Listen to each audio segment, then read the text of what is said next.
ខ្ញុំញ័រពេលឮសំឡេងស្គរមេឃក៏ស្រឡះផ្កាក៏រីខ្ញុំខំរៀបចំខ្លួនរួចជាស្រេចស្គរលាន់ទឹកសាប់យាយចិត្តក្រៃបេះដូងលូនខូចចង្វាក់អង្ហើយបេះដូងលូនខ្លាំងណាស់គ្រាន់តែគិតដល់មុខអ្នកខ្ញុំក៏ឈរញញឹមម្នាក់ឯង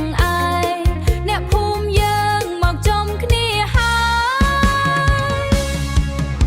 មកមិនដែរមករំផ្ដាំចាំងខ្ញុំខ្លាចណាស់ខ្លាចមិនហ៊ានហៅអ្នកតែជើងខ្ញុំចង់ដើរទៅរកអ្នកមករំសារ៉ាវ៉ាន់ជាមួយខ្ញុំទេរំតើបំភ្លេចរឿងខូចចិត្តកាលពីឆ្នាំចាស់រំឲ្យផ្ដាំចាស់ហើយដីម្ដងទៅមករំសារ៉ាវ៉ាន់ជាមួយខ្ញុំទេឆ្នាំថ្មីនេះខ្ញុំចង់ក្បែរអ្នកចង់សាយឲ្យខ្លាំងជាមួយអ្នកចង់នៅក្បែរអ្នកញើសហូរស្រក់លើថ្ពាល់ទាំងសងខាងតែខ្ញុំមិនខ្វល់ខ្ញុំមិនហត់ទេក្រឡេកមើលអ្នករំចិត្តខ្ញុំភ្នែកយើងជួបគ្នាដោយចៃដន្យ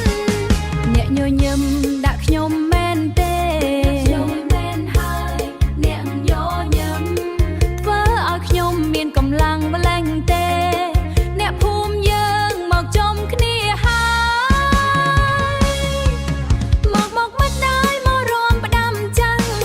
ខ្ញុំខ្លាចណាស់ខ្លាចមិនហ៊ានហៅអ្នកតែជើងខ្ញុំចង់ដើរទៅរកអ្នក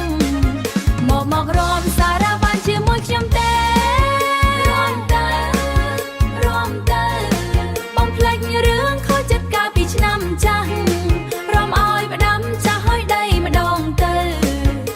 មករំសារ៉ាវ៉ាន់ជាមួយខ្ញុំទេរំតើឆ្នាំថ្មីនេះខ្ញុំចង់ក្បែរអ្នកចង់សាយឲ្យខ្លាំងជាមួយអ្នកចង់នៅក្បែរអ្នកមិនត្រូវការកាដូអ្វីសោកសាសុំត្រឹមមានអ្នករំនៅទីនេះកុំតន់ឈប់រំកុំតន់ទៅណាកុំតន់ចង់បានមើលមុខអ្នកឲ្យយូររំឲ្យអស់ចិត្តរំជាមួយគ្នា